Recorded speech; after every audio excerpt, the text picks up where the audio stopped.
इल्लल्लाहु वहदहु ला शरीका लह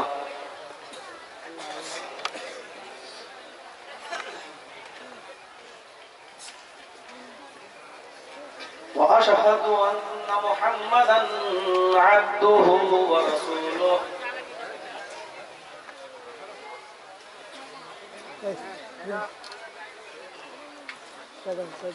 अम्मा बाद फ़इन्न खैरल हदीस किताबुल्लाह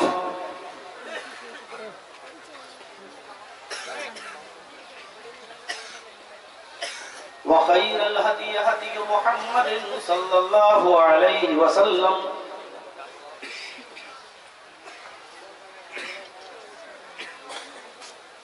व शर्रिल उमूरि मुहदसातुहा व कुल्लु मुहदसतिन बिदअह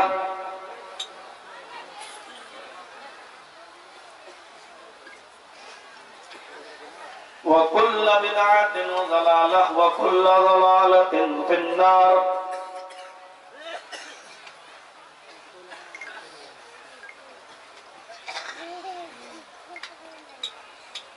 अऊज़ु बिल्लाहि मिनश शैतानिर रजीम।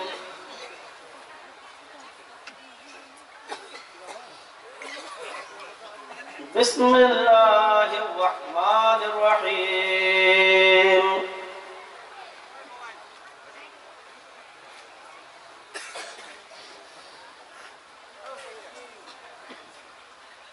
वला तहिनु वला तहज़नु व अंतुमुल अअलौना इन कुंतुम मुमिनीन।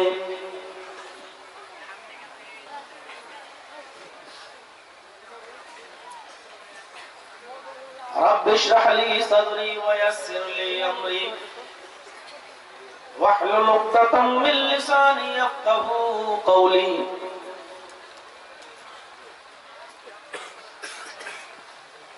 रब्बि ज़िदनी इल्मा अल्लाहुम्मा रब्बि ज़िदनी इल्मा।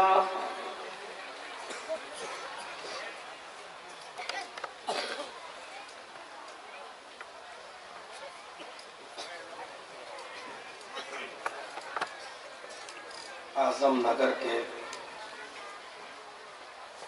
इस मदरसे के सेक्रेटरी और सदर और दीगर जिम्मेदारान, मुअज़्ज़ज़ उलमाए किराम, मदरसे हाज़ा में पढ़ने वाले अजीज तलबा, आज़म नगर और उसके कुर्ब व जवार से और अतराफ व अकनाफ से आए हुए मोहतरम मुअज़्ज़ज़ सामईन, एक तरफ बैठी हुई पर्दा नशीन इस्लामी ख्वातीन, प्यारी माँ और बहनों, कौम मिल्लत के लायकवर नौजवानों और मुस्तक़बिल के होनहार अजीज बच्चों, हम इस बात पर अल्लाह तबारक व तआला का जितना भी शुक्र अदा करें वो कम है कि उसने हमें और आपको मुसलमान बनाया, उसने हमें और आपको मज़हब इस्लाम का पैरोकार बनाया।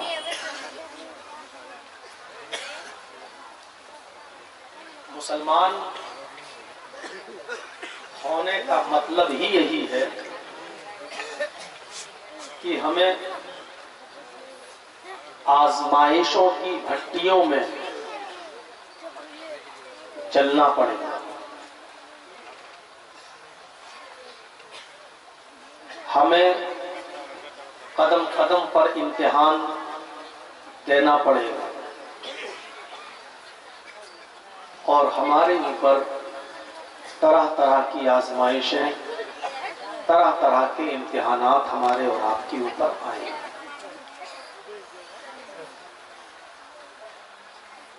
नबी अकरम सल्लल्लाहु अलैहि वसल्लम ने फरमाया था, दुनिया सिजनुल लिल मोमिन, दुनिया मुसलमानों के लिए जेल खाना है, जन्नतुल काफिर, और काफिर की जन्नत। जो ऐशो आराम मुसलमानों को, ईमान वालों को, किताब और सुन्नत पर चलने वालों को जन्नत में मिलेंगे, अल्लाह ताला ने काफिरों के लिए वो ऐशो आराम दुनिया में उनको अता कर दिए। और हम मुसलमानों के लिए अल्लाह ताला ने यह फरमाया कि वला नबलुवन्नकुम बिशैइन मिनल खौफि वल जु'i व नक़्सिन मिनल अमवालि वल अनफुसि वस्समरात व बश्शिरिस साबिरीन। मुसलमानों, हम तुम्हारे ऊपर खौफ डालकर तुम्हें आजमाएंगे, हम तुम्हें भूखा मारकर भी आजमाएंगे, हम तुम्हारे मालों में नुकसान करके भी, घाटा पहुंचाकर भी हम तुम्हें आजमाएंगे, हम तुम्हारी जानें लेकर भी हम तुम्हें आजमाएंगे, हम तुम्हारे अनाज, तुम्हारे गल्ले, तुम्हारे फल फ्रूट, तुम्हारी खेतियां, तुम्हारी फसलें बर्बाद करके भी हम तुम्हें आजमाएंगे। वबश्शिरिस साबिरीन। आए मुसलमानों, हमारी तरफ से आने वाली इन आजमाइशों में जो सब्र करता है और सब्र का दामन वो नहीं छोड़ता है, आए मोहम्मद सल्लल्लाहु अलैहि वसल्लम, आप उन मुसलमानों को जन्नत की खुशखबरी सुना दो, आप उनको जन्नत का शुभ समाचार दे दो। आजमाइशों में हमें तपना और आजमाइशों में हमें आजमाइशों से गुजरना, ये हमारा मुकद्दर है और ये हमारे ईमान का एक हिस्सा है। हमें उसमें हिम्मत हारने की जरूरत नहीं है। इस वक्त हम भारत के मुसलमान जिस कसम कुर्सी के आलम में और इस भारत के अंदर हम मुसलमान जिन हालात से गुजर रहे हैं, यकीनन शायद पूरे हिंदुस्तान के अंदर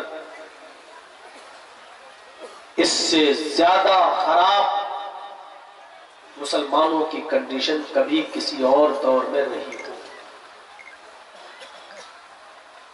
लेकिन हम इसको भी अल्लाह की तरफ से एक इम्तिहान समझते हैं। बातें आपके सामने आगे आएंगी, हम थोड़ा सा आपको कुरान और हदीस से जोड़ना चाहते हैं। गुजारिश है आपसे कि बीच में उठा बैठी का सिलसिला खत्म कर दें।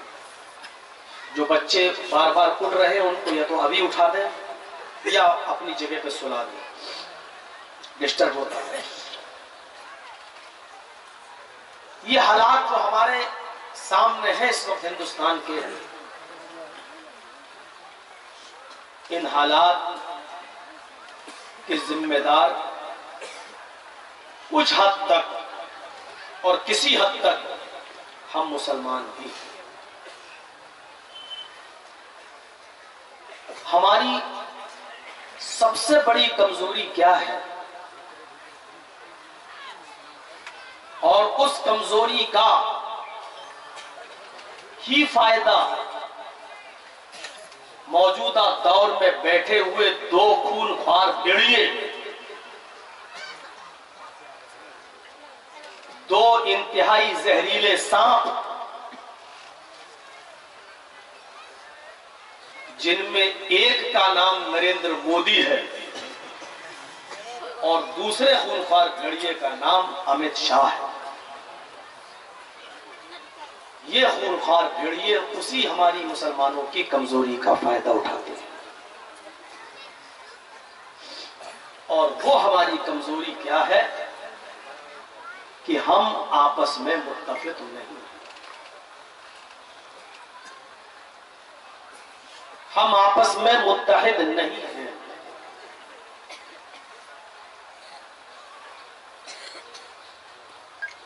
एक सिख को मारा जाता है, पूरी सिख कम्युनिटी सामने आ जाती है और नाकाबंदी कर देती है।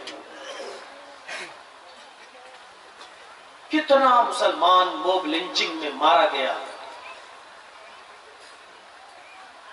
लेकिन हमारे दरमियान इत्तेहाद नहीं है।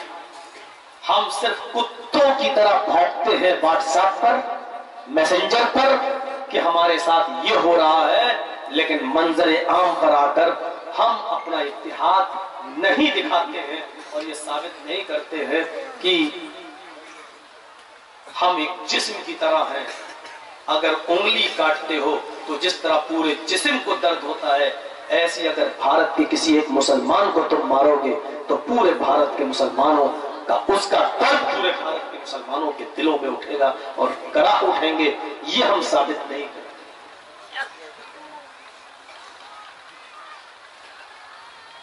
और जब इंतखाब होता है, चुनाव जब आता है,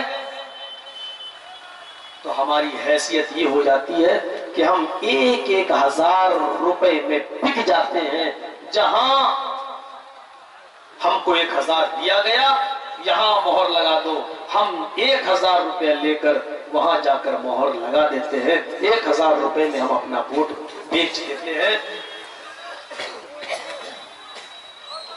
एक नॉर्मल नस्ल का कुत्ता भी अगर आप खरीदने जाओगे अपने घर की हिफाजत के लिए, तो आपको वो कुत्ता भी कम से कम 10 से 15,000 का मिलेगा।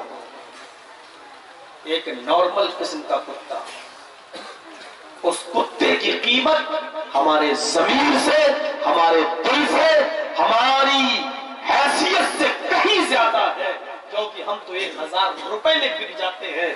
कुत्ते की कीमत, उस नॉर्मल नस्ल के कुत्ते की कीमत, स्पेशल नस्ल का कुत्ता तो चिंकी, पिंकी, टिंकी जिनके नाम है, तो 2-2 लाख के भी बिक रहे हैं। उन कुत्तों की नस्ल के तो मुकाबले में ही नहीं। हम 10,000 और 12,000 वाले नॉर्मल कुत्ते से भी नीचे गिर चुके हैं हमारी हैसियत की। फला पार्टी ने एक मुसलमान कैंडिडेट को वोट दे दिया, दूसरी पार्टी ने भी मुसलमान कैंडिडेट को वोट दे दिया। अब हम कहते हैं हम किसको दें? दोनों हमारे भाई हैं। देख लिया आज आपने, आप बिहार में रहते हो, इस बिहार का चीफ मिनिस्टर नीतीश कुमार है। देखा और ना देखा हो तो आज उसका नजरिया देख लिया, गौर करो।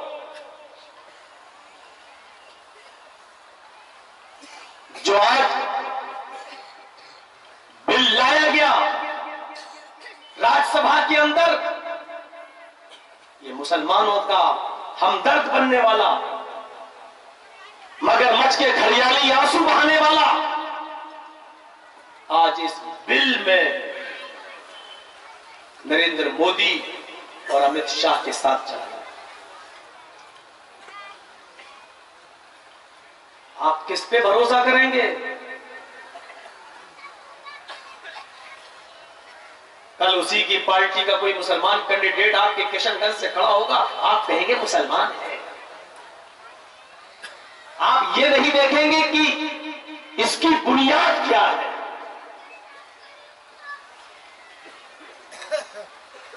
ये हमारी सबसे बड़ी कमजोरी, सबसे बड़ी, और इसी का फायदा उठाया जाता है। आप कहोगे जर्जी साहब, यहाँ बहुत से लोग कांग्रेस के बैठे, बहुत से जनता दल यू के बैठे हैं, आप कुरान हदीस बोलिए, आप राजनीति में मत जाइए। न तेरी मांगूंगा न तेरे बाप की मांगूंगा।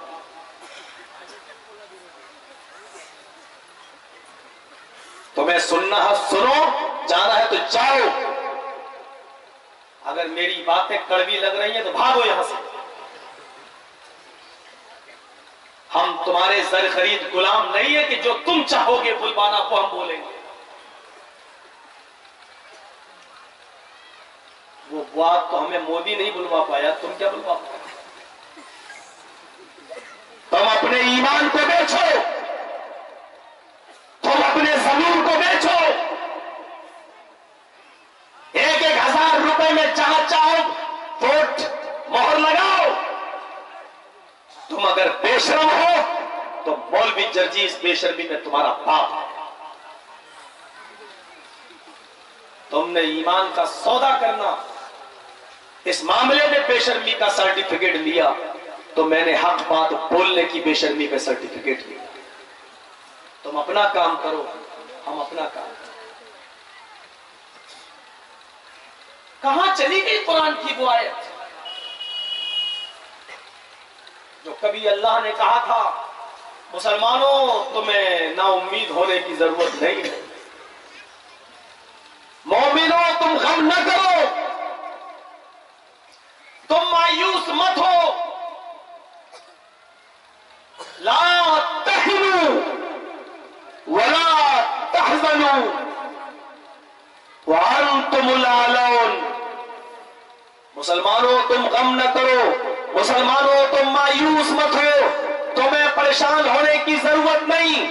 व अंतुमुल आलौन, हम तुम्हें बुलंदी देंगे, हम तुम्हें सरबुलंदी अता फरमाएंगे, हम तुम्हें हुकूमत देंगे, हम तुम्हें तमाम कौमों का सरदार बनाएंगे, तुम्हारे हाथ में बादशाहत देकर तुम्हें सरफराज करेंगे, हम तुम्हें बाइज्जत बनाएंगे। लेकिन अल्लाह ने इसके साथ एक शर्त लगाई है, इन कुंतुम मोमिनीन, ये हम तब करेंगे जब पहले तुम मोमिन बनकर दिखाओ। आज हम बाइज्जत नहीं है, आज हम जलील हैं, आज हम रुस्वा हैं, आज हम परेशान हैं। आज हमसे अब ये सवाल पूछा जाएगा कि तुम हिंदुस्तानी हो या नहीं, तुम भारतीय हो या नहीं। अभी तक हमने बिजली के बिल दिए, अभी तक हमने जिन सबूतों के आधार पर वोट डाले, हमने जिन आधार पर अपने घरों का टैक्स दिया, पानी का बिल दिया, अब ये तमाम सबूत हमारे खत्म हो गए आज से। अब आज से हमें ये साबित करना पड़ेगा कि हम भारतीय है या नहीं है। ये बिल जो आज पास हुआ है, इसमें किसी हद तक हम भी जिम्मेदार हैं। मेरे प्यारे साथियों, हम पहले ये गौर करें कि हम मोमिन हैं या नहीं है। क्यों अल्लाह हमें इज्जत देने लगा? अल्लाह ने तो ये कहा था हम तुम्हें बुलंदी देंगे, सर बुलंद करेंगे, इज्जत देंगे, लेकिन उसने तो इज्जत नहीं दी। तो इसका ये मतलब नहीं कि अल्लाह झूठा है, नऊज़ बिल्लाह। इसका मतलब ये है कि जो ईमान अल्लाह चाहता है वो ईमान हमारे पास नहीं है। अपने ईमान का जायजा लो। एक मुसलमान का और इस्लाम का रिश्ता कैसा होना चाहिए आपको बताऊं, और गौर करो। है पानी का एक गिलास, पानी का एक लोटा यहां लाइए, मैं उसमें एक पत्थर, छोटा सा पत्थर वो डाल देता हूं। सुबह आप उठेंगे तो देखेंगे कि पानी में पत्थर पड़ा हुआ है। आप चाहेंगे हाथ डालेंगे, वो पत्थर निकाल कर बाहर फेंक देंगे। पानी अलग हो गया, पत्थर अलग हो गया।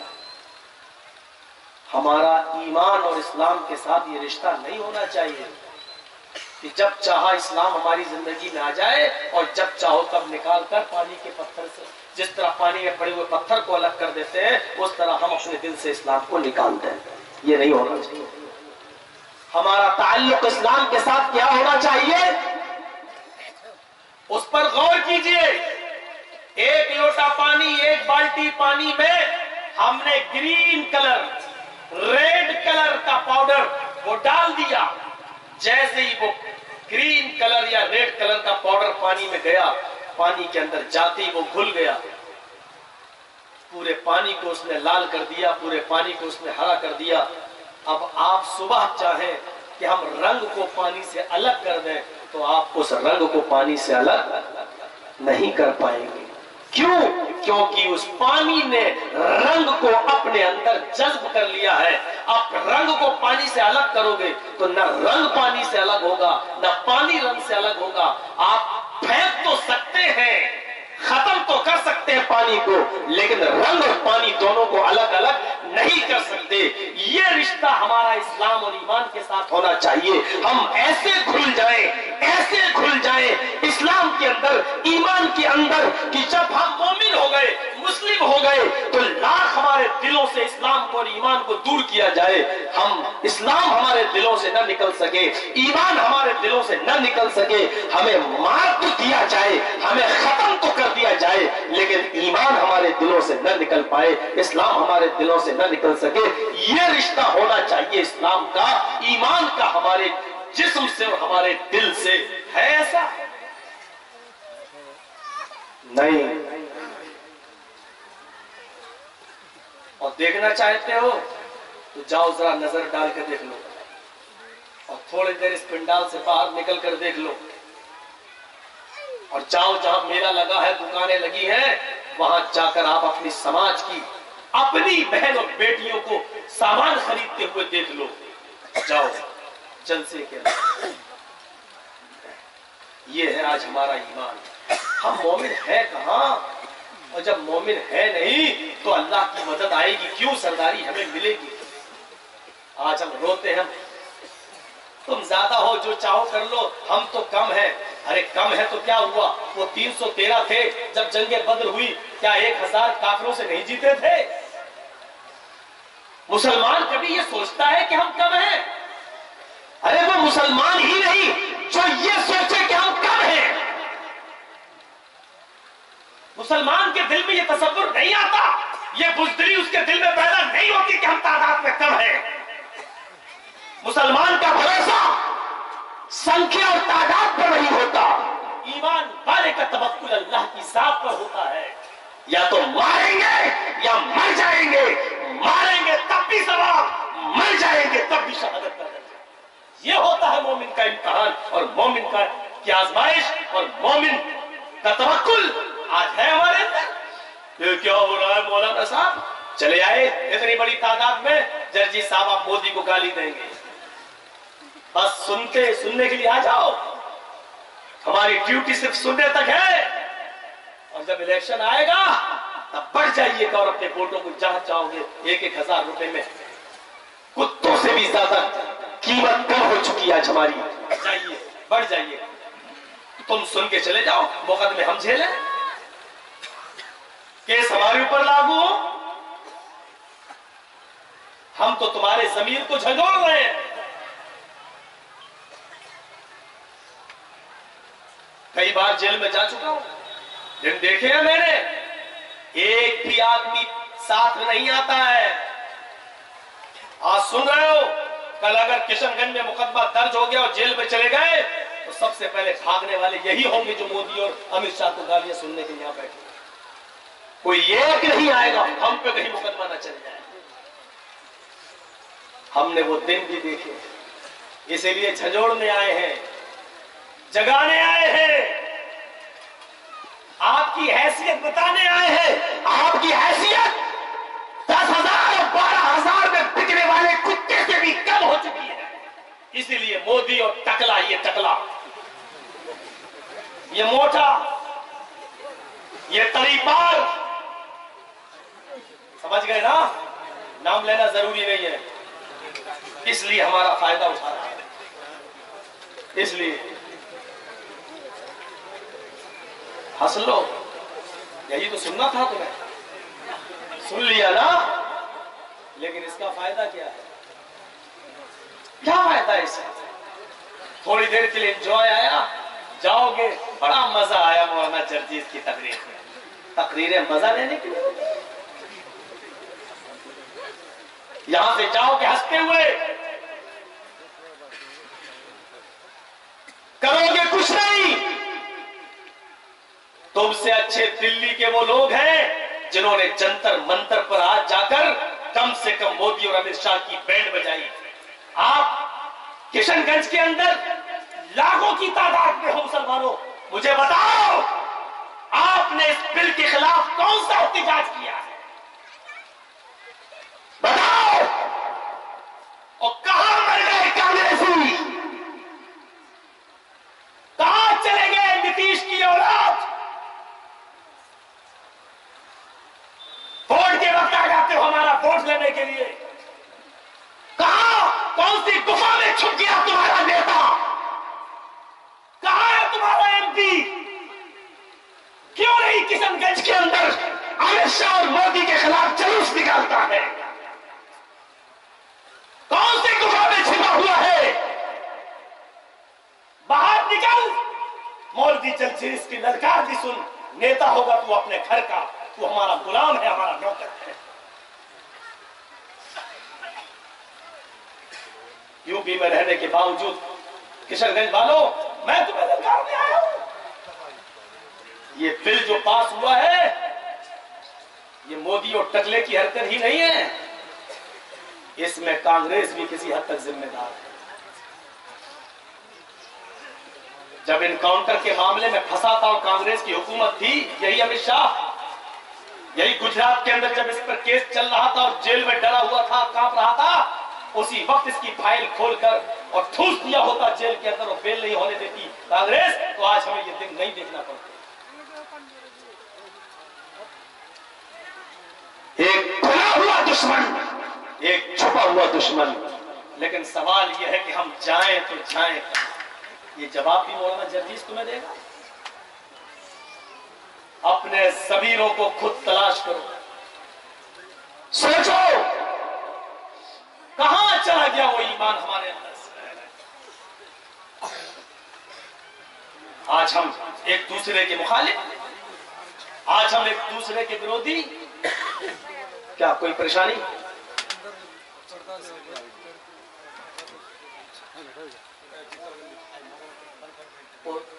देखो तो क्या बात है, उसमें तस्वीर नहीं आ रही है और औरतों को नहीं दिखाई देगा तो समझ लो कि पंडाल फाड़ देंगे।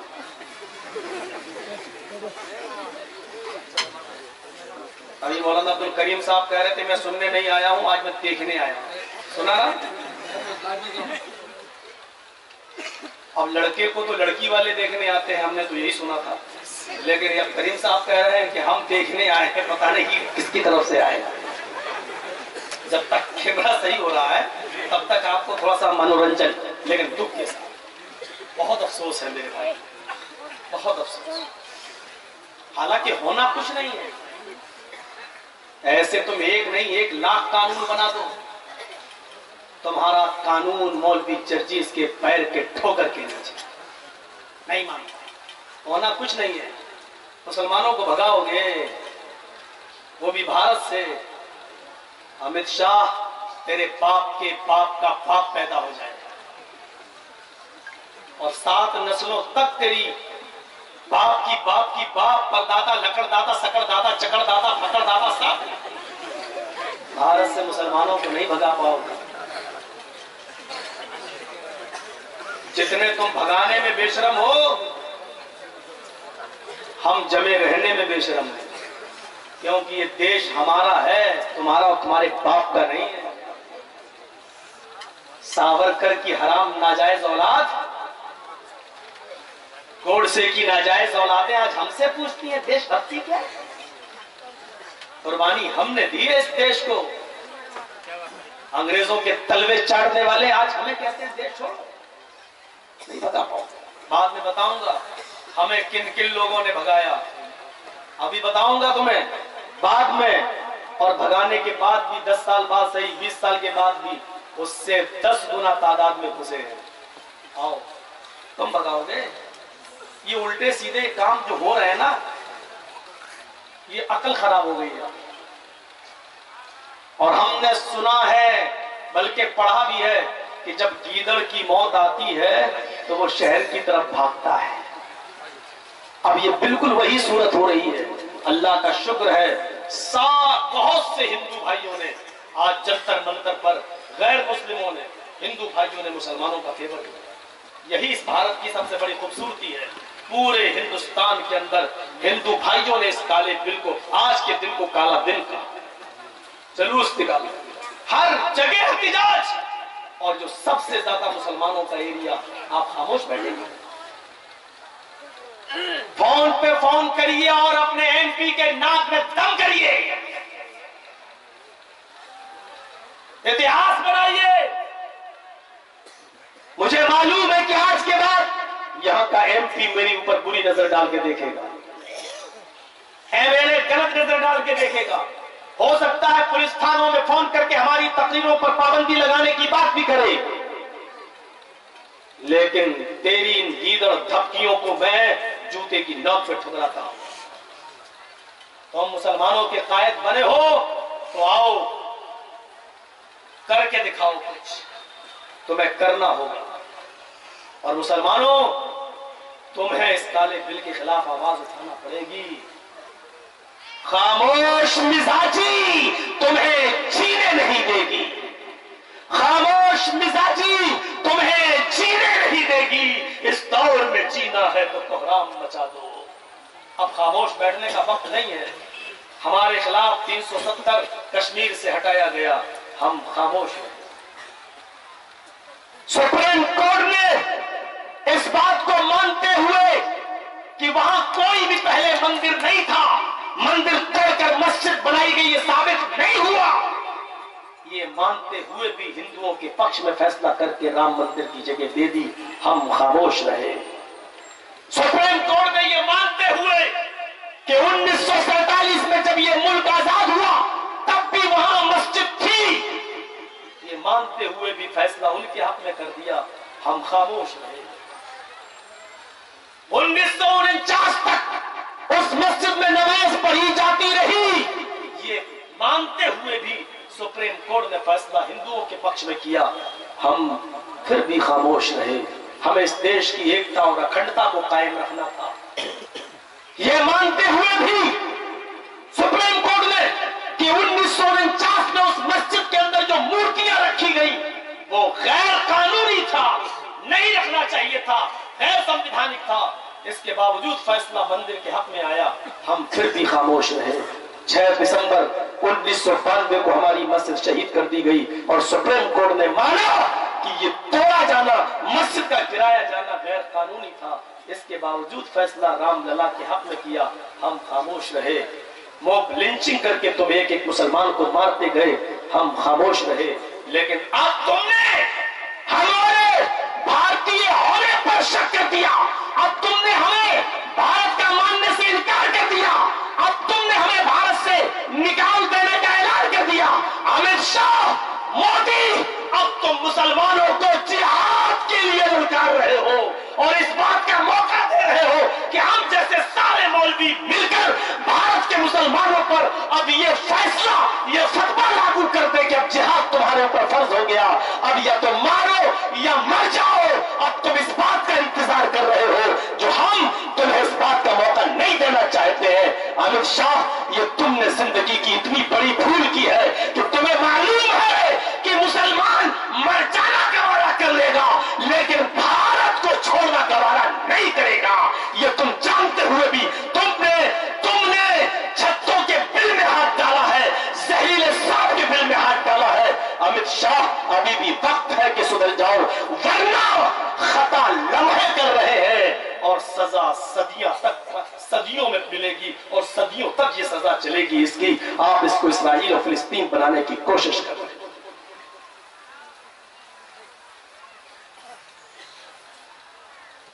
वोट तुम लो और मोदी और अमित शाह के खिलाफ बोले हम तुम्हारे बाप के नौकर हैं क्या? तुमने मोदी और अमित शाह के खिलाफ मुसलमानों से वोट लिया तो तुम्हें मुसलमानों को साथ में लेना भी पड़ेगा और एहतिजाज भी करना है। और नहीं करोगे तो हम कुर्सी पर बिठाना जानते हैं तो कुर्सी से उतारना भी जानते हैं। मुसलमानों, अपने पावर को समझो। आज ये मोदी जो तख्ते पर बैठा है इसके जिम्मेदार तुम हो, तुम, हम हैं। चलो तुम नहीं सुन सकते, हम हैं।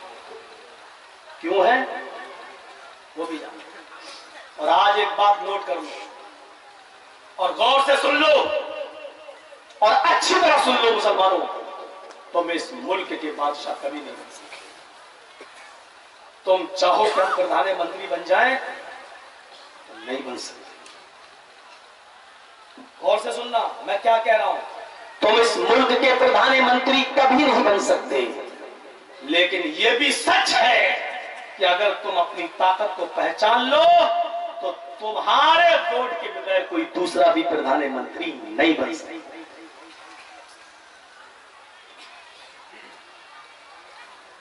आज कैसे दूसरा बन गया? क्योंकि हमने अपने वोट की ताकत को पहचाना।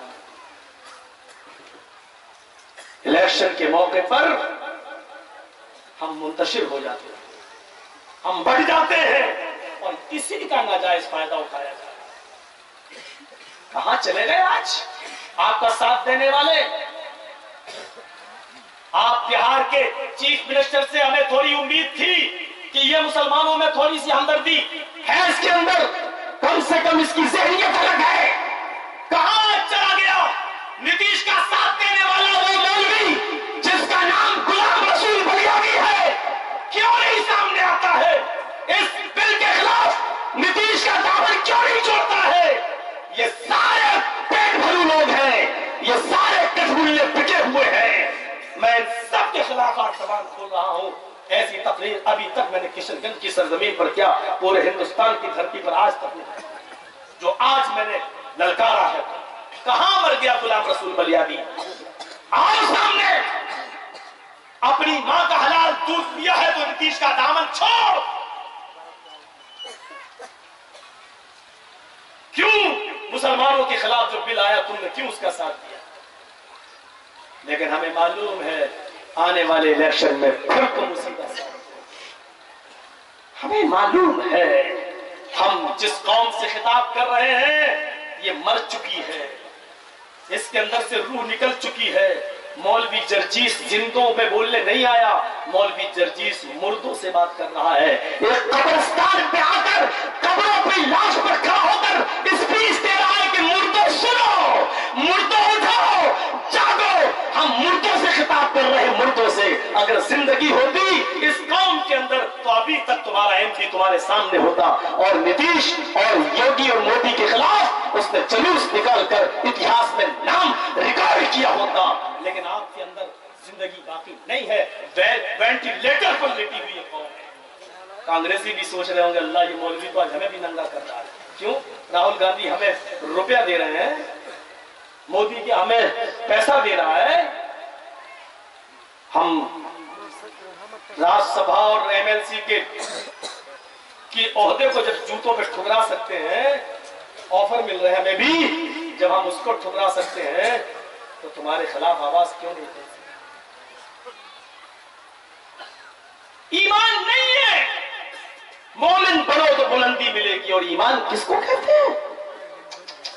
मोमिन की सिफत सुनो, इन्नमल मोमिनूना इज़ा ज़ुकिरल्लाहु वजिलत कुलूबुहुम। मोमिन वो है कि जब उनके सामने अल्लाह का नाम लिया जाता है, जब उनके सामने अल्लाह का जिक्र किया जाता है तो उनके दिल कांप जाते हैं, उनके दिल थर्रा जाते हैं। हमारे दिल अल्लाह के नाम से कांप रहे हैं? जरा बताइए। अजान की आवाज आती है, अल्लाहु अकबर, अल्लाहु अकबर। हम कैरम बोर्ड खेल रहे होते हैं,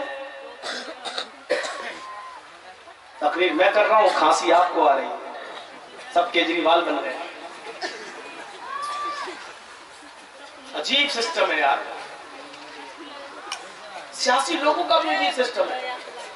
जो अपने बाप की नहीं सुनता उसको क्या कहते हैं मालूम है? अखिलेश। जो अपनी मां की नहीं सुनता है उसको राहुल। जो अपने बाप की ना सुने वो है अखिलेश। जो अपनी मां की नहीं सुनता उसको कहते हैं राहुल गांधी। जो किसी की नहीं सुनता उसको कहते हैं नरेंद्र मोदी। और जिसकी कोई नहीं सुनता उसको कहते हैं केजरीवाल। अजीब सिस्टम है हमारे भारत का। मुलायम सिंह अपने बेटे को समझा रहे हैं, सुन नहीं रहा, बुढ़ा हो गया, बाप मरने वाला, क्या सुनू अभी। जो अपने बाप की ना सुने वो अखिलेश, जो अपनी माँ की ना सुने वो राहुल गांधी, और जो किसी की ना सुने वो नरेंद्र मोदी, और जिसकी कोई ना सुने वो है केजरीवाल बेचारा, लेकिन काम करता है। अरे वही तो लाया है सबूत, हम तो धोखे में थे। मोदी डिग्री दिखा रहा था, मैं बीए तक पढ़ा हूं, बीए तक। तो हमें केजरीवाल ने दिखाई उसकी डिग्री दिल्ली में, उसने कहा ये झूठ बोलता है मोदी, ये तो हाई स्कूल फेल है, 10वां फेल है, 10वां फेल, 10वें में भी जो पास ना हो सका हो वो चला रहा है। चलो, अंधों में काने राजा है। देश की समझ में नहीं आ रहा, शादी करके पत्नी को छोड़ दिया, जो एक पत्नी नहीं संभाल पाया वो देश संभाल रहा। करो भरोसा, करो भरोसा, देखते रहो भी क्या होता है, चलते जाओ भी देखते जाओ। अभी तो 71 रुपए में पहुंच गया डॉलर, 71। और ये मुटकी समझते हो मैं किसको बोल रहा हूं? स्मृति ईरानी। ये जब मनमोहन सिंह की सरकार थी, प्याज 40 रुपए किलो हो गई थी, चूड़ियां लेके आई थी सड़कों पर, ले मनमोहन सिंह के लिए ये चूड़ियां पहन ले, 40 रुपए किलो सरकार प्याज। स्मृति ईरानी, मौलवी जर्जीस तुझे चूड़ियां, कंगन, नथुनी, बाली और साड़ी ये सब पेश कर रहा है, क्योंकि प्याज 140-50 रुपए किलो हो गई है। ये मोदी जी को दे दे पहनने। 40 रुपए किलो प्याज हुई तो उसके लिए चूड़ी मनमोहन के लिए, और 150 हुई तो चूड़ी के साथ कंगना, बुंदा, नथुनी, साड़ी सब पूरा हिजड़ा बना दे। ले मैं दे रहा हूं तुझे। अब कहां चली गई वो मुटकी? अब आवाज क्यों नहीं निकल रही? सवाल का जवाब नहीं है उसके।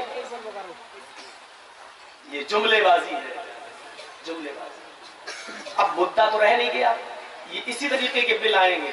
अभी तक तो राम मंदिर बाबरी मस्जिद था, अब वो तो हल हो गया, मामला खत्म हो गया। चलिए अब कोई मुद्दा है नहीं, मंदिर के नाम पे तो वोट मांग नहीं सकते हैं। झारखंड में हालत पतली दिख रही है, राजस्थान से तो चले गए, हरियाणा से चले गए, बंबई से भी हाथ धो बैठे, अब उनको डर लग रहा है। और बंगाल वालों पर तो सख्त नजर है पूरे हिंदुस्तान की, क्या क्या रिजल्ट देते हैं ये बंगाली लोग, और हम तो इतने दिनों से उनमें ही हैं। और बोल के आए कि बंगाल वालों, इस वक्त पूरा हिंदुस्तान तुम्हारी तरफ नजरें जमा के बैठा हुआ है, जरा समझ लो। बहुत हिसाब से इस साल के चुनाव बड़े अजीब चुनाव है। यहाँ पर खून की नदियां बहाने की प्लानिंग हो रही है। सब कुछ मैं ललकार के आया हूँ। ताज्जुब तो यह क्या, एक ही मौलवी है यार, और कोई साथ दे कहां रहा है हमारा?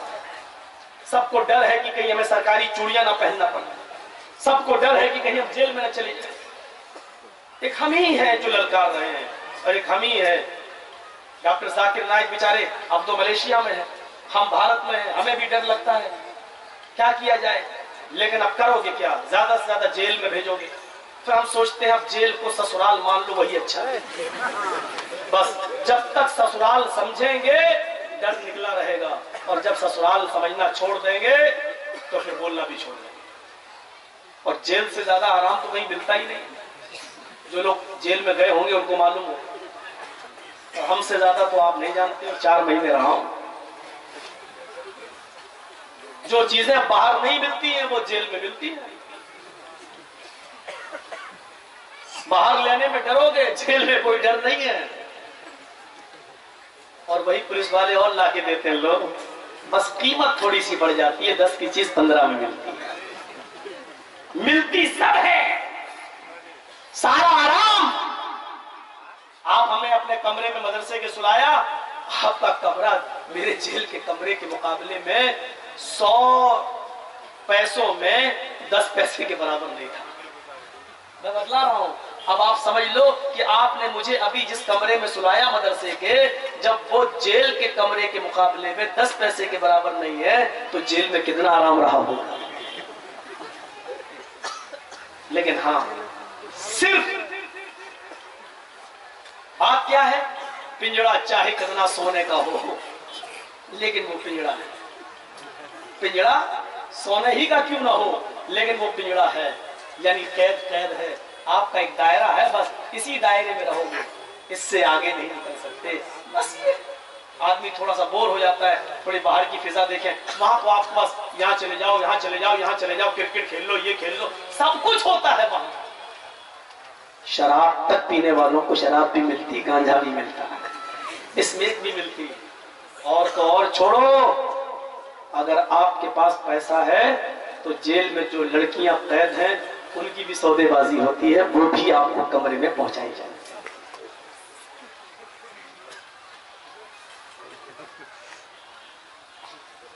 आसाराम कितना खुश होगा, जो वो बाहर नहीं कर पा रहा था वो उसको अंदर करने को मिल रहा, इसीलिए उसके चर्चे खत्म हो गए। मेरे भाइयों, मैं ये नहीं कह रहा हूं कि आप भी चाहिए जेल, लेकिन कम से कम अपने हक की, हिंदुस्तान में जो सेकुलरिज्म है और आपको आपके एहतिजाज की इजाजत देता है, तो आप उसका तो फायदा उठाइए, उसका तो फायदा उठाइए। मुसलमान आज कैरम बोर्ड खेल रहा है, अजान की आवाज आती है, अल्लाहु अकबर अल्लाहु अकबर, तू चाय की दुकान पर बैठा हुआ है और चाय पी रहा है। अरे मुसलमान, अल्लाह का नाम ले जहां आता है वहां मुसलमान तो वो है, उसका दिल लरस जाए, कांप जाए। तेरा दिल क्यों नहीं लरसता है, तेरा दिल क्यों नहीं कांपता है, तू मस्जिद की तरफ क्यों नहीं भागता है, तू एक अल्लाह को याद क्यों नहीं करता है? वो हमारे बुजुर्ग थे, वो हमारे असलाफ थे, जब कहद पड़ गया और बारिश नहीं हुई, अनाज के लिए जमीन तंग पड़ गई, लोग परेशान है, कहद पड़ा हुआ है, सूखा पड़ा हुआ है, बारिश नहीं हो रही है, क्या किया जाए? अबुल कलाम आजाद की रसूल रहमत पढ़िए, वो हमारे असलाफ थे, जब उन्होंने देखा कि बारिश नहीं हो रही है, कहद पड़ा हुआ है, कई सालों से सूखा पड़ा है, बारिश नहीं हो रही है, वो हमारे बुजुर्ग थे, उन्होंने वुजू बनाया, उन्होंने वुजू बनाया और सीधे वो मस्जिद की तरफ चले गए। उन्होंने अल्लाह रब्बुल आलमीन की अज़मत और रफ़ात की खातिर 2 रकात नमाज पढ़ी, सजदे में गए। जैसे ही सजदे में गए, अल्लाह तबारक व तआला से बारिश की दुआ मांगने लगे। इलाहुल आलमीन, कई सालों से सूखा है, हम लोग अब तक बर्दाश्त कर लिए, पानी हद से चढ़ चुका है, सूखा पड़ चुका है, बच्चों के भूखा मरने की नौबतें आ गई है, हमारी औरतें बेवा होने की नौबतें आ गई है, बच्चे यतीम होने की नौबत पर पहुंच चुके। इलाहुल आलमीन, अल्लाहुम्मा उसीना, अल्लाहुम्मा उसीना, ऐ अल्लाह रहमत की बारिश बरसा दे।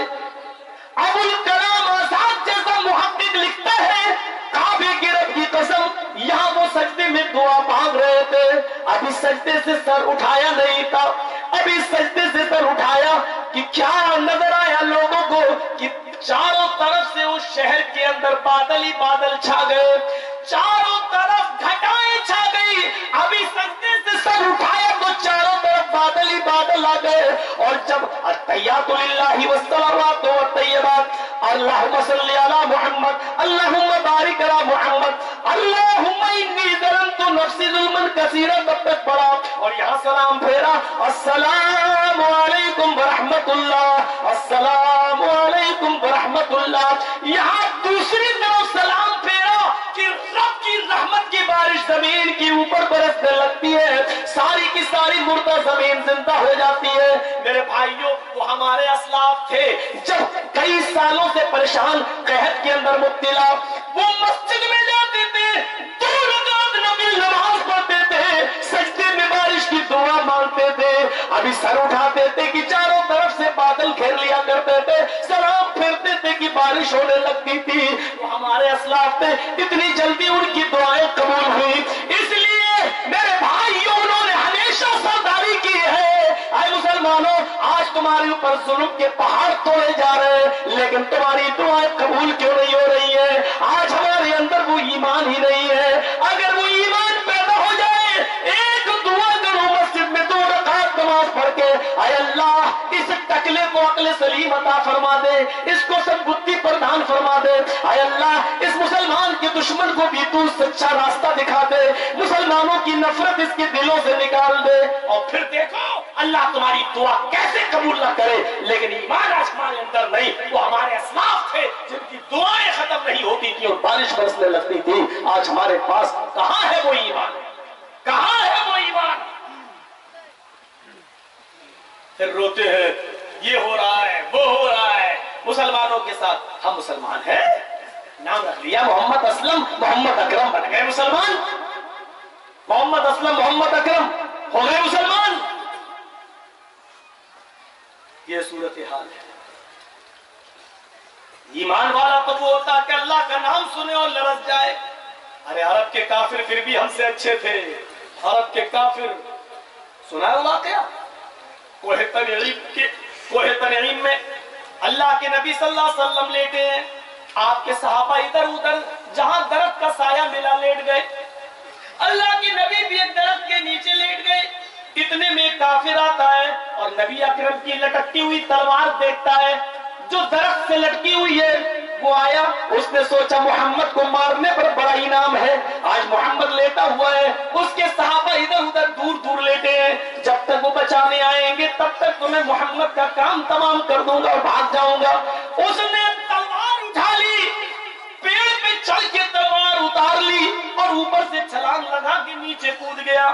जैसी वो नीचे कूदा, उसके कूदने की पैरों की आहट से मोहम्मद रसूलुल्लाह की आंख खुल गई। वो आगे बढ़ा, अल्लाह के नबी देख रहे हैं कि वो तलवार मेरी है और ये तलवार लेकर आगे बढ़ रहा है। आप बैठ गए, वो कुछ और आगे बढ़ा तो आप खड़े हो गए।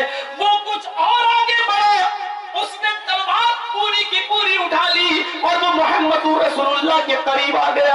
और जैसी नबी के करीब आया तो कहने लगा वय्यासिमुका मिन्नी या मोहम्मद, अय मोहम्मद बताओ तुम्हें मेरे हाथ से कौन बचाए।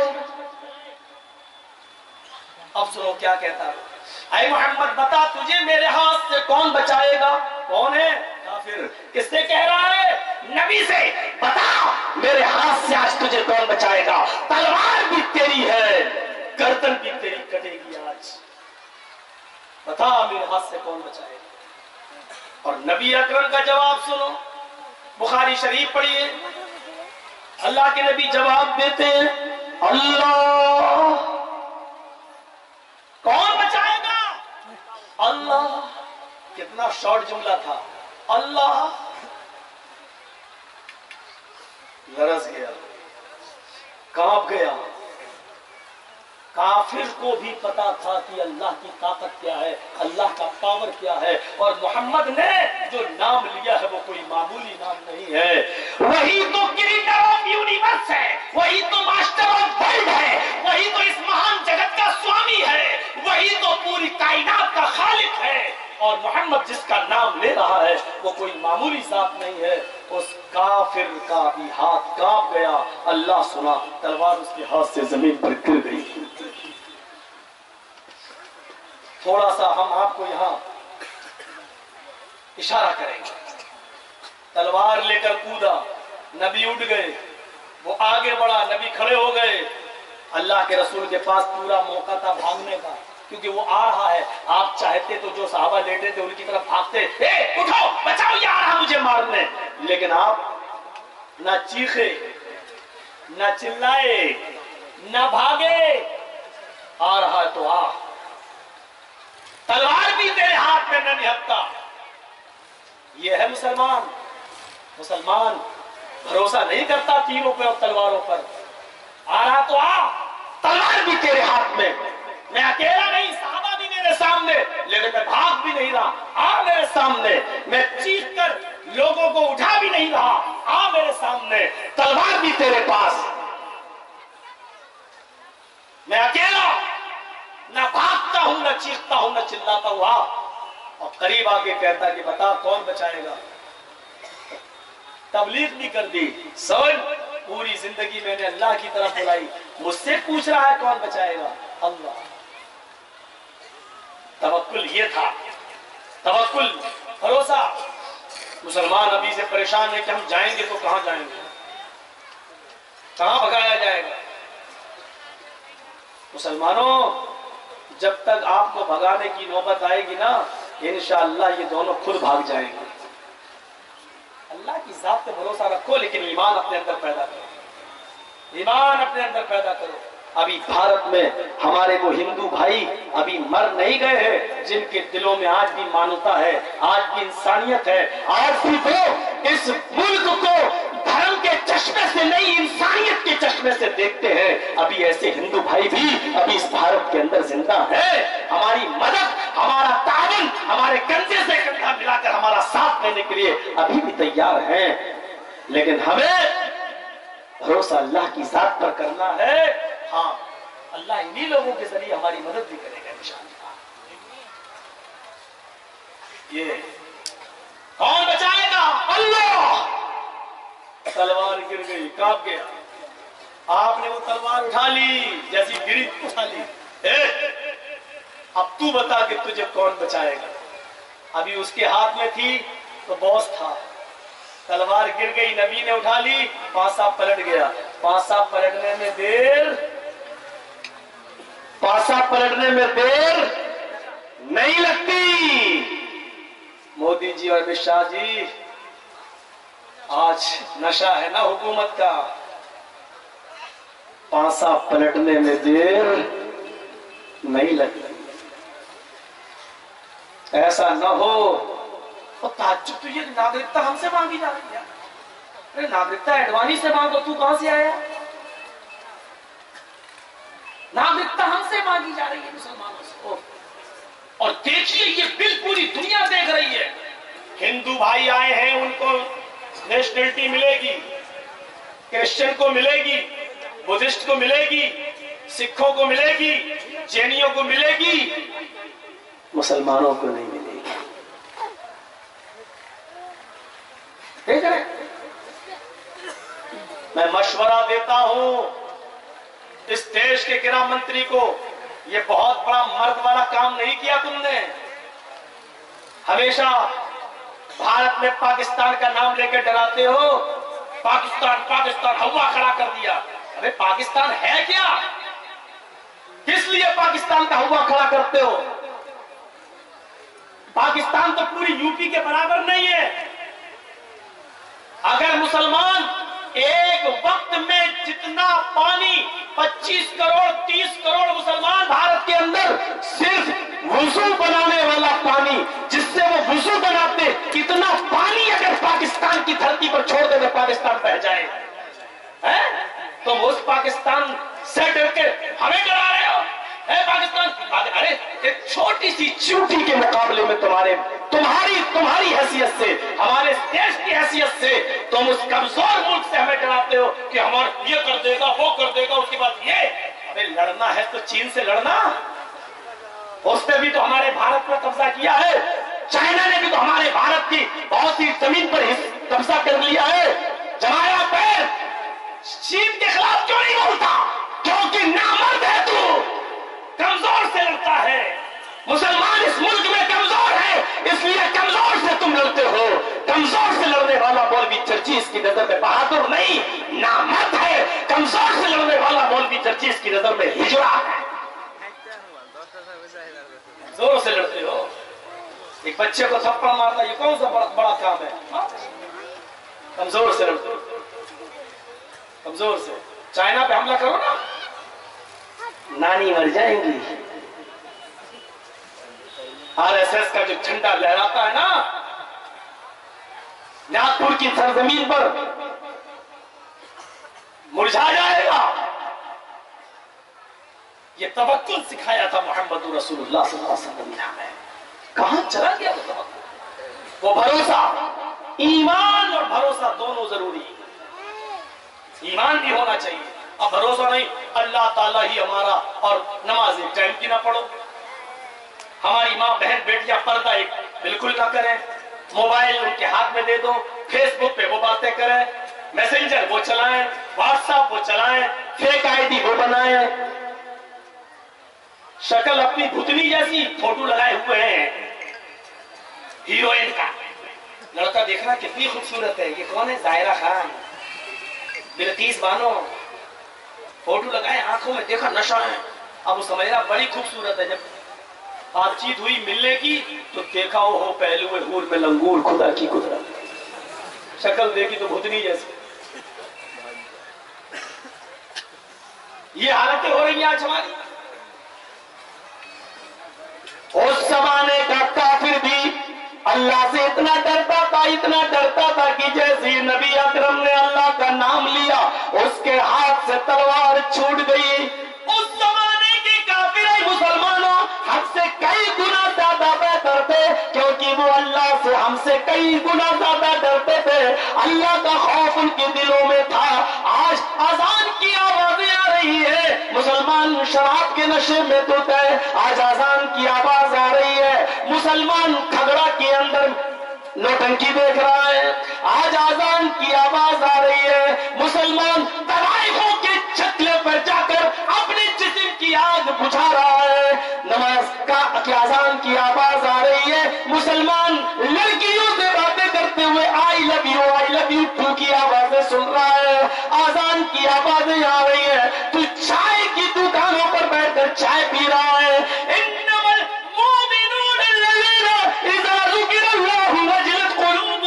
मोमिन तो वो है कि जब उनके सामने अल्लाह का नाम लिया जाता है तो उनके दिल कांप जाते, उनके दिल थर्रा जाते, उनके दिल लरस जाते। आज हमारे दिल क्यों नहीं लरस रहे? आज हमारे दिल क्यों नहीं कांप रहे हैं?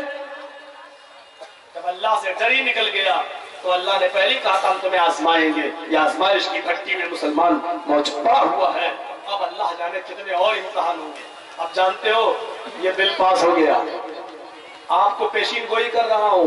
अब कौन सा बिल आएगा मालूम है आपको? नहीं मालूम तो सुन लो। और ये हो सकता है तरतीब बदल जाए, पहला ना आए, दूसरे नंबर पे आ जाए, तीसरे पे आ जाए, लेकिन अब बिल ये लाया जाएगा कि 2 बीवी और 3 बीवी और 4 बीवी कोई आदमी नहीं रख सकता। सबके लिए कॉमन लॉ, बराबर कानून, सबको एक बीवी रखने की इजाजत, बस 2 नहीं। उसके बाद फिर कानून क्या आएगा? 2 ही बच्चे पैदा हो, 2 से ज्यादा नहीं। अगर 3 हो गए तो 7 साल की सजा, 8 साल की सजा, कानून पास हो जाएगा। जैसे 3 तलाक पे हो गया, सब होगा। क्यों? आंकड़े हैं उनके पास, तादाद है उनके पास, और सब ये कानून बनता जाएगा सब। अच्छा एक बात बताओ, मैंने मान लिया मोदी जी ने ये कानून बना दिया, चलो बिल वाला पास हो गया, तो कांग्रेस को सामने आना चाहिए ना, उसको कहना चाहिए मुसलमानों घबराने की जरूरत नहीं है, तुम्हारे ऊपर जुल्म हुआ है, अगर हमारी सरकार आएगी तो हम इस कानून को हटा देंगे। क्यों हिम्मत नहीं है कहने की? आपको सब ने इस्तेमाल किया। यही तो हमारी प्रॉब्लम है। 370 कश्मीर से हटी, चलो कोई बात नहीं, कांग्रेस को कहना चाहिए कश्मीर के मुसलमानों पर जुल्म हुआ है, उनका अधिकार छीना गया, कश्मीरियों डरने की जरूरत नहीं, हम अगर सत्ता में आए तो हम फिर से उसी कानून को बहाल कर देंगे। क्यों नहीं निकल रही आवाज है? क्यों नहीं? कांग्रेस के वो कायदीन क्यों नहीं ये सारी बातें आपसे कहते हैं और ये विश्वास दिलाते हैं कि हम ये काम वहां करवाएंगे? इतनी हिम्मत नहीं। इसीलिए मौलवी जर्जीस किसी पार्टी में जाता नहीं, ऑफर सबसे है, जिसके पास चले जाएं झूठ बोलना पड़ेगा।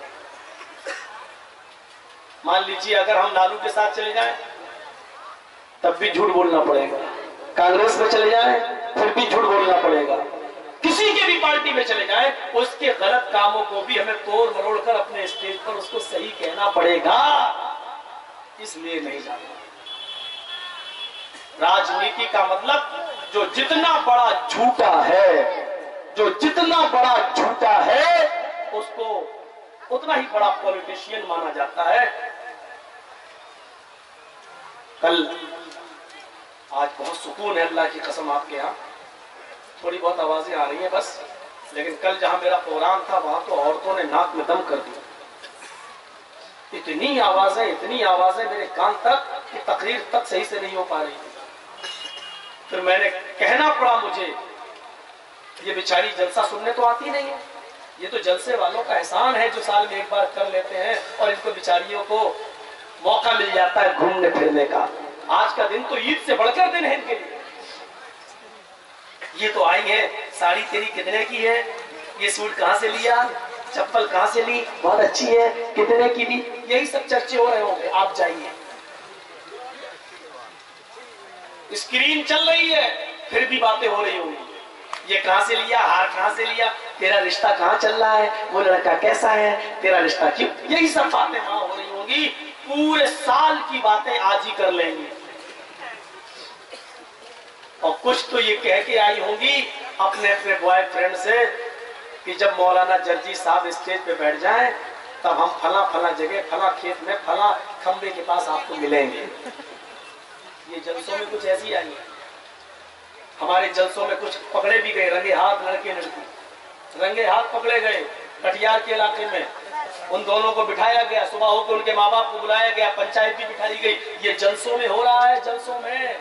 इसलिए मुझे कहना पड़ रहा है औरतों का इंतजाम आइंदा और थोड़ा सा दूर करना। ये इस लायक नहीं है कि इनको करीब बिठाया जाए, थोड़ा और दूर करिएगा। जो सुनने वाली सुनेंगी, जो बोलने वाली है बोलेंगी। रेडियो का बटन बंद कर दो, रेडियो बंद हो जाएगा। ये ऐसा ट्रांजिस्टर है, लाख इसका फूथड़ा बंद करो, हो ही नहीं सकता। बंद नहीं, औरत बंद हो जाए। एक मरतबा एक बादशाह ने ऐलान किया, जो सबसे बड़ा झूठ हमसे बोलेगा उसको सबसे बड़ा इनाम देंगे। जो सबसे बड़ा झूठ बोलेगा उसको सबसे बड़ा इनाम देंगे। तो झूठों की कमी तो है नहीं।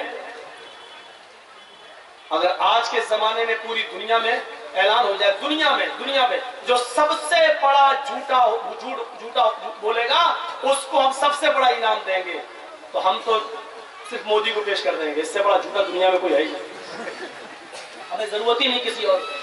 एक बार सऊदी अरब में गए, आपने सुना वो मोदी जी सऊदी अरब में गए तो वहां की तोप देख रहे हैं, तोप, और उससे कहते हैं ये कितना फेंकती है।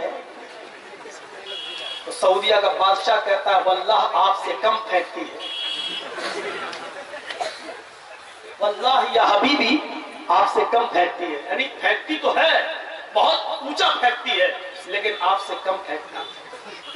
एक बार सुना, पत्रकार दूरबीन से ऐसे देख रहा था ऊपर, मोदी जी उसके बगल में खड़े होकर कहते हैं कमीने मैं तो यहाँ हूँ, तू ऊपर क्या देख रहा है, मैं यहाँ हूँ। वो कह रहा आपको नहीं, आपकी बातों को देख रहा हूँ, कितना ऊपर जाती हैं, उनको देख रहा हूँ मैं कहाँ तक पहुँचती हैं। ये हाल है।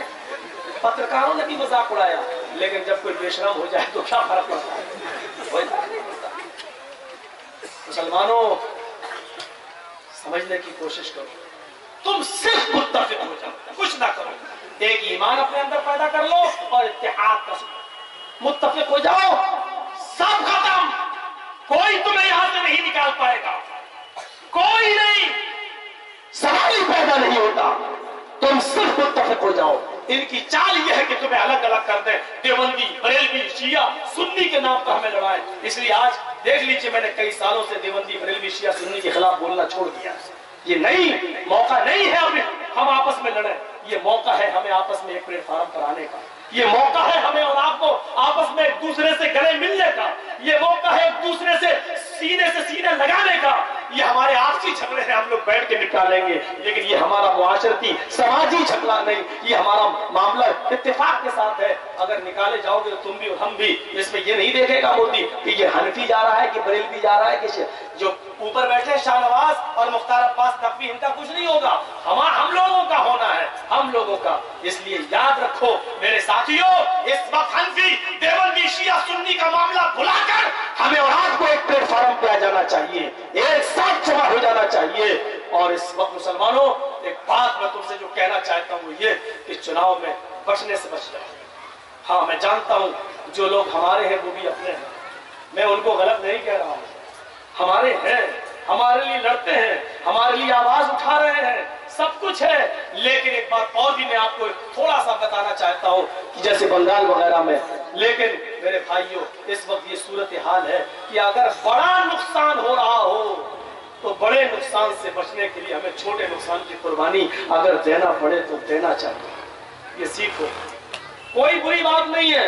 इस वक्त हम हिंदुस्तान में उस औरत की तरह हैं कि मौलवी जर्जीस अपनी बीवी की मिसाल दे रहा है।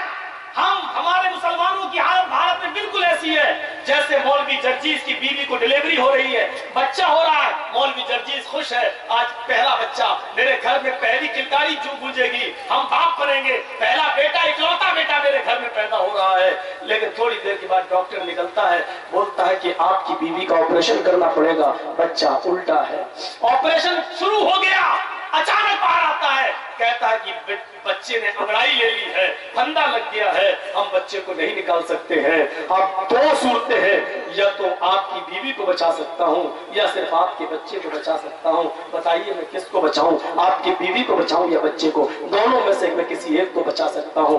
मौलवी जर्जीस को बीवी से भी मोहब्बत है, मौलवी जर्जीस को अपने बच्चे से भी मोहब्बत है, लेकिन जब दोनों में से किसी एक को बचाने की बात आ रही है तो कलेजे पे पत्थर रखकर, आंखों में आंसू बहाकर सिर्फ इतना कहता है मौलवी जर्जीस कि माँ को बचा लो, बीवी को बचा लो, अगर बच्चा खत्म हो रहा तो हो जाने दो, क्योंकि बड़े नुकसान से बचने के लिए छोटा नुकसान करने की इजाजत शरीयत भी देती है। और बच्चा अगर इस मौके पर मर जाता है तो उसका कोई गुनाह नहीं पड़ेगा, क्योंकि माँ को बचाना जरूरी है। तो बड़े नुकसान से बचने के लिए छोटा नुकसान अगर आपको करना पड़े तो कर दो, लेकिन बड़ा नुकसान क्या है? मोदी ना आ जाए। छोटा नुकसान क्या है? मौलवी जर्जीस चुनाव हार जाए।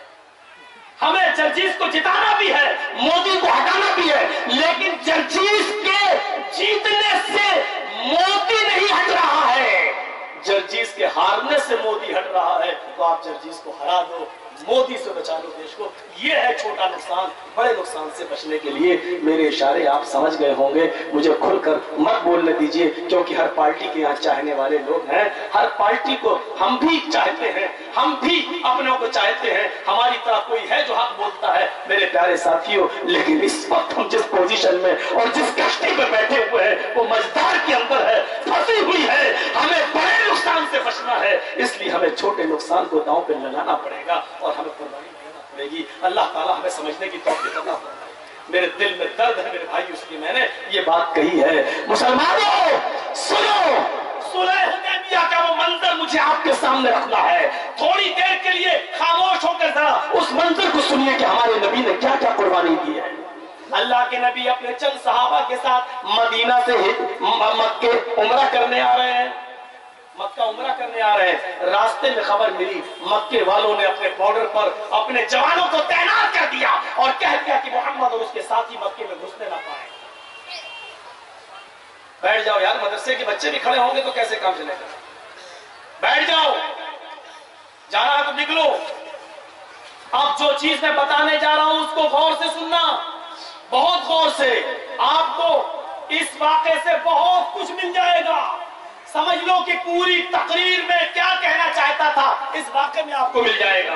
मुसलमानों, हमारे साथ वही हालात हैं। सुनिए इस देश के अंदर अल्लाह के नबी सल्लल्लाहु अलैहि वसल्लम को 13 साल मक्के में तबलीग की नबी बनने के बाद लेकिन निकाला गया, आपको हिजरत करने पर मजबूर हुआ। जैसे आज हमारे भारत से निकालने की पुरानी कितनी मुमासिलत है ये देखिए आप। नबी अकरम को भी एक दिन आया कि मक्का छोड़ना पड़ा, आपके सहाबा को मक्का छोड़ना पड़ा, मदीने में गुजारे 10 साल गुजारे। एक मर्तबा आप बीच में मक्का उम्रा करने आ रहे हैं, आप और आपके चंद सहाबा, लेकिन मक्के में लोगों ने खड़ा कर दिया दरवाजों पर, बॉर्डर पर कि किसी मोहम्मद को और उसके साथियों को यहां पर नहीं आने दिया जाएगा, नहीं, रोक दो। अल्लाह के रसूल को यह खबर मिली,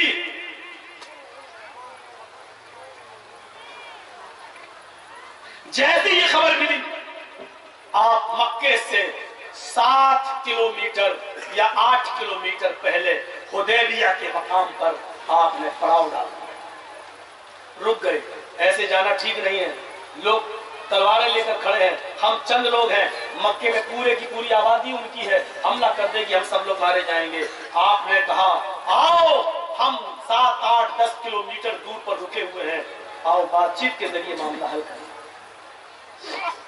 यहाँ तो बातचीत के दरवाजे ही नहीं है, यहाँ तो जिसकी लाठी उसकी भैंस।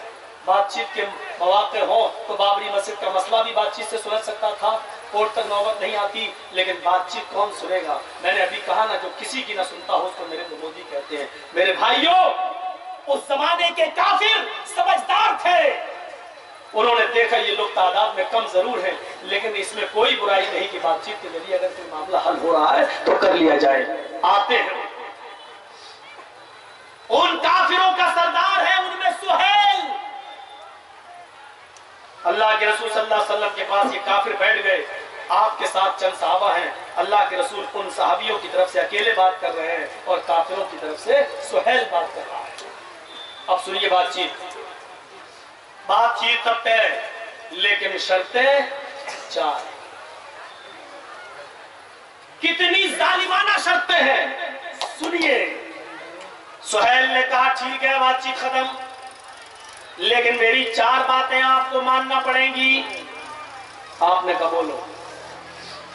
पहली शर्त, अब सुनिए, इसको सुनोगे तो भारत की पूरी कंडीशन आपके सामने आ जाएगी।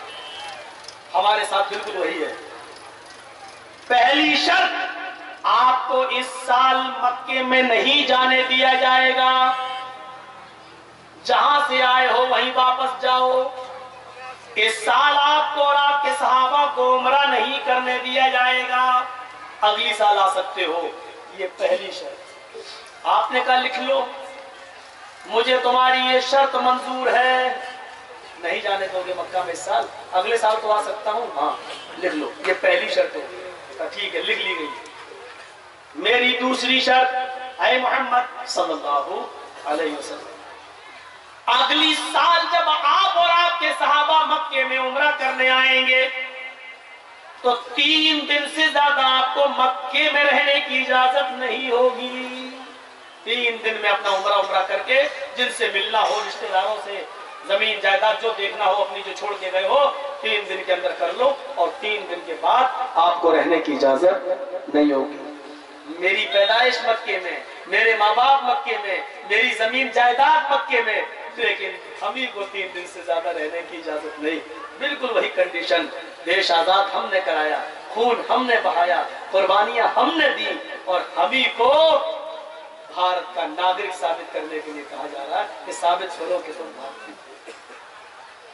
अल्लाह के नबी सल्लल्लाहु अलैहि वसल्लम ने फरमाया ठीक है, मुझे तुम्हारी ये शर्त भी मंजूर है। फैसला देखिए कितना दबके हो रहा है। मुसलमानों सीखो, जज्बात में आने की जरूरत नहीं है, सीखो। इसके नतीजे कितने अच्छे निकले। इसीलिए तो मैं कह रहा हूं, हमें भगाओगे भारत से। हमारे पास तो मोहम्मद रसूलुल्लाह की तालीम है, हमारे पास तो नबी का तरीका है इस मुल्क में बार बार आने का और अपना हक यहाँ से लेने का। हमने ये हुनर मोहम्मद रसूलुल्लाह से सीखा है, तो हमें निकालोगे। आओ, कहा मुझे मंजूर है। दूसरी शर्त भी लिख ली गई। तीसरी शर्त सुनिए मोहम्मद सल्लल्लाहु अलैहि वसल्लम, आप और आपके सहाबा जब मक्के में आएंगे तो तलवार, सिर्फ तलवार लेकर आ सकते हैं, लेकिन तलवार मियान में रहेगी, बाहर नहीं निकाल सकते हो। मियान में आप और आपके सहाबा की तलवार मियान में होगी, चमड़े की जो मियान होती है उसमें रहेगी, बाहर नहीं। और हमारे लोग जो मक्के में उम्रा करेंगे उनकी तलवारें खुली हुई रहेंगी, वो मियान में नहीं, वो खुलेआम तलवारें लेकर घूमेंगे। आप और आपके सहाबा मियान अंदर, तलवार मियान के अंदर। कितनी जालिमाना शर्त। आपको तलवार अंदर रखना होगी, हमारे लोगों को तलवार बाहर लेके घूमना होगा। लेकिन अल्लाह के नबी ने जवाब क्या दिया, अरे सुहैल, हम लड़ने के लिए आएंगे ही नहीं। हमारा इरादा लड़ाई लड़ने का नहीं, सिर्फ अमन के साथ, संजीदगी के साथ उम्रा करने का होगा। इसलिए जब हम लड़ने के इरादे से नहीं आएंगे तो लड़ाई होगी क्यों। तुम्हारी ये शर्त भी हमें मंजूर है। जालिमाना शर्त देखिए, मुझे तुम्हारी ये शर्त भी मंजूर है। ठीक है, अब वो कह रहा है यार ये तो सब मानता चला जा रहा है। चौथी शर्त एक और है। कहा क्या? बोलो। अल्लाह के नबी सल्लल्लाहु अलैहि वसल्लम ने कहा बताओ चौथी शर्त क्या है। सुहैल कहता है चौथी शर्त यह है, अगर मेरा कोई आदमी मक्के से भागकर मदीने चला गया आपके पास आकर ईमान लाया, मुसलमान हो जाए और आपके पास रहने लगे और हमें पता चल जाए कि हमारा आदमी आपके पास है, तो आपको मेरा आदमी मदीने से वापस करके मेरे हवाले करना होगा। मेरे आदमी को आप वापस करेंगे, चाहे वो मुसलमान ही क्यों ना हो जाए, लेकिन मेरे आदमी को आप वापस करोगे। लेकिन अगर आपका कोई आदमी मदीने से मेरे पास आ गया और हमने गिरफ्तार कर लिया उसे, तो हम उसे वापस नहीं करेंगे। बिल्कुल अमित शाह वाली पॉलिसी, बिल्कुल भी चकले की पॉलिसी, इस मोटू की पॉलिसी जो है ना, अफगानिस्तान, बांग्लादेश, पाकिस्तान से जो हिंदू आए, जो क्रिश्चियन आए, जो जैनी आए, जो बुद्धिस्ट आए, उनको तो नेशनलिटी मिलेगी, लेकिन मुसलमान को नहीं मिलेगी, वापस जाना होगा। बिल्कुल यही सालिमाना शर्त अल्लाह के नबी सल्लल्लाहु अलैहि वसल्लम ने कहा, सुहैल मेरा आदमी तुम्हारे पास आएगा, तुम वापस नहीं करोगे? कहा नहीं। और तुम्हारा आदमी मेरे पास आ जाए मक्के से मदीना, तो हम वापस करें? हाँ। आपने कहा, सुहैल चल, मुझे तेरी ये शर्त भी मंजूर, चल लिख ले। हजरत उमर आ गए, कहने लगे, अल्लाह के रसूल आप क्या कर रहे हैं? आए अल्लाह के नबी, इतना दबकर समझौता, इतना दबकर? अल्लाह के नबी ने कहा, उमर जो मैं समझ रहा हूं वो तुम नहीं समझ, मुझे उम्मीद है ये शर्तें मानने के बाद ही हम मक्के के लोगों का दिल जीत पाएंगे और हमें एंट्री मक्के में मिल सकेगी और मक्का के लोगों को हम इस्लाम की दावत दे सकेंगे। छोड़ दो, जो फैसला मैंने कर लिया, मुझे चारों शर्तें तुम्हारी मंजूर हैं। उसने कहा ठीक है, लिख दिया और कहा, मोहम्मद सिग्नेचर करो, हमने तो दस्तखत कर दिए हैं, तुम भी दस्तखत करो। अल्लाह के रसूल सल्लल्लाहु अलैहि वसल्लम ने अली से कहा, आए अली सिग्नेचर कर दो, आए अली लिख दो, मोहम्मदुर रसूलुल्लाह को तुम्हारी ये सारी शर्तें मंजूर हैं। हजरत अली ने जैसे ही लिखा, मोहम्मदुर रसूलुल्लाह को सारी शर्तें मंजूर हैं, कहा सुलहनामा दे दिया सुहैल को। लो, सुलहनामा पढ़ते ही दस्तखत देखे, अली की तरफ से लिखा हुआ देखा, मोहम्मदुर रसूलुल्लाह को शर्तें मंजूर हैं। तो काफिरों का एक और एतराज, सुहैल ने कहा, ये रसूलुल्लाह क्यों लिखा? रसूलुल्लाह का क्यों? हम आपको अल्लाह का रसूल नहीं मानते, अगर रसूल मान ले तो झगड़ा किस बात का? हम रसूल मानते ही नहीं। आप लिखो, आप अब्दुल्लाह के बेटे हो, मक्के में पैदा हुए हो, ये लिखो मोहम्मद इब्ने अब्दुल्लाह के बेटे मोहम्मद को ये शर्तें मंजूर है, रसूलुल्लाह काटो। अल्लाह के नबी ने कहा, अरे सुहैल मैं अब्दुल्लाह का बेटा भी हूँ, अल्लाह का रसूल भी हूँ, लेकिन तू रसूल नहीं मानता, मत मान। चलो अरे अली रसूलुल्लाह काट दो और उसकी जगह अब्दुल्लाह लिख दो, यानी मोहम्मद इब्ने अब्दुल्लाह को ये शर्तें मंजूर है। हजरत अली ने कहा, अरे अल्लाह के रसूल आपने जो कहा मैंने कर दिया, जो शर्तें मान ली मैं खामोश रहा, लेकिन कम से कम इतना बड़ा काम मैं नहीं कर सकता, रसूलुल्लाह काट दो। अल्लाह ने आपको रसूल बनाकर भेजा, मेरे हाथ में इतना ताकत नहीं है इतनी कि मैं रसूल का लफ्ज काट सकूं। अल्लाह के रसूल मुझसे मत करवाइए, मैं नहीं काट सकता, मेरे हाथ कट के गिर जाएंगे, मेरे हाथ शल पड़ जाएंगे, मैं रसूलुल्लाह कैसे काटूं? अल्लाह ने आपको रसूल बनाकर भेजा, जब आप रसूल हैं तो मैं कैसे काट दूं? नहीं काट सकता। अल्लाह के नबी ने मुस्कुरा कर कहा, अली अगर तुम नहीं काट सकते तो मुझे दो, लाओ। देखिए अमन, देखिए शांति, देखिए अमन और शांति के लिए आप समझौता कर, अमन और शांति के लिए आपने कहा लाओ। फिर रसूलुल्लाह जैसे ही कलम चलाया, उस रसूलुल्लाह के लफ्ज को काटने वाले हुए कि हजरत उमर ने हाथ पकड़ लिया और क्या कहा, अरे अल्लाह के रसूल लफ्ज रसूलुल्लाह काटने से पहले बस एक जवाब दे दो मेरे सवाल का, मैं कुछ नहीं कहूंगा, सिर्फ सवाल का जवाब ये दे दो, अलसना अलल हक या रसूलुल्लाह। अल्लाह के रसूल क्या हम हक पर नहीं है? क्या हम सच्चे नहीं है? क्या आप अल्लाह के रसूल नहीं है? क्या हम आपके सहाबा नहीं हैं? क्या हम कुरान और हदीस पर नहीं हैं? क्या हम गलत पर हैं? क्या हम झूठ पर हैं? क्या हम हक पर नहीं हैं?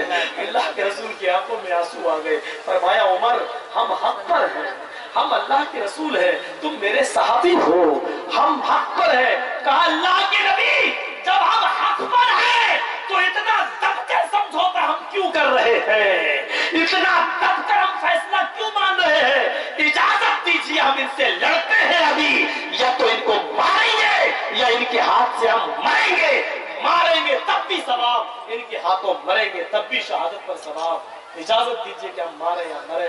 अल्लाह के रसूल ने फरमाया नहीं, अरे उमर, मैं जानबूझकर हम हलाकत में नहीं डाल सकते हैं, हमको काट देने दो, क्योंकि हम समझ रहे हैं कि हम इसी तरीके से इनके अंदर घुस सकते हैं। आपने रसूलुल्लाह के लफ्ज़ को काट दिया,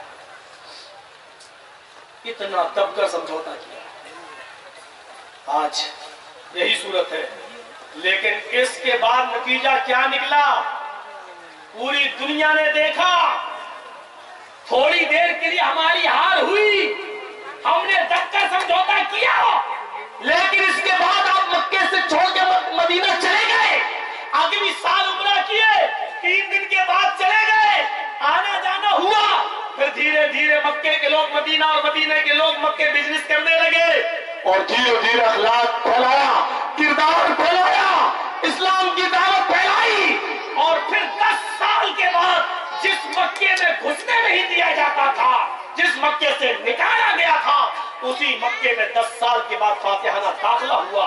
10,000 सहाबा के साथ आप उसी मक्के में घुसे, और सबसे पहले खाने काबा पर आपने कब्जा किया, और घुसकर हजरत अली के कांधे पर सवार होकर खाने काबा में रखी हुई 360 बुतों को, 360 मूर्तियों को आपने एक एक करके गिराया।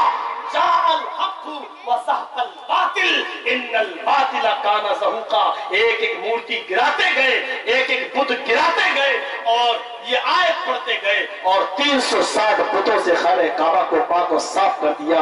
और फिर मक्का में आपने एंट्री कर ली, और सहाबा फिर मक्के में दाखिल हुए। मेरे भाइयों, मोटू टकलू सुन ले, हमें वक्ती तौर पे तू भगा तो सकता है, लेकिन मुसलमान वो कौम है जो भागने के लिए पैदा नहीं हुई है।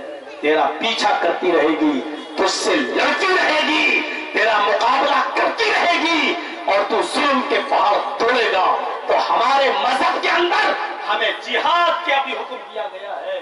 जब मरना ही है तो तेरे हाथों नहीं मरेंगे, मरना ही है तो फिर जिहाद करके मरेंगे, या तो मारेंगे या मरेंगे, या तो गाजी कहलाएंगे या शहीद होंगे। मेरे भाइयों, हमें हमारे नबी ने अपने हक को लेने के लिए और अपना हक पाने के लिए हमें लड़ने का भी हुक्म दिया है। मेरे प्यारे साथियों, ये चंद बुनियादी बातें हमने ईमान और इस्लाम के ताल्लुक से आपके सामने पेश की हैं। मुझे 11 बजे टाइम देना था, फिर कहा गया 11:30, फिर 12, फिर 12:30 हुआ। मुझे कोई एतराज नहीं, लेकिन आज मैं 2 जगह तक मेरा प्रोग्राम हुआ। अभी दलकोला में जमीयत अहले हदीस ने प्रोग्राम रख दिया, तो मुझे उधर भी जाना पड़ा, और 1 घंटा मैं उधर भी बोल के आया, फिर आपके दरमियान आया। कल भी मेरे 2 प्रोग्राम है, दिन में बेलवा में है, और शाम को फिर वही क्या बोलते हैं, कोई इलाका है बहादुरगंज के आसपास, 2-3 किलोमीटर की दूरी पर, हमें याद नहीं है। फिर शाम को, यानी कल भी 2 प्रोग्राम है, और परसों भी फिर मेरा प्रोग्राम। तो इसलिए बस मैं इतनी सी बातों पर इत्तेफा करते हुए आपको सिर्फ एक बात कहता हूँ, आपने मुझे सुना, आपने मेरी खिताब सुना, आप मुझसे मोहब्बत करते हैं। 20 साल से लगातार अगर आपके इलाके में कोई मौलवी बराबर आ रहा है तो ये मैं ही हूँ।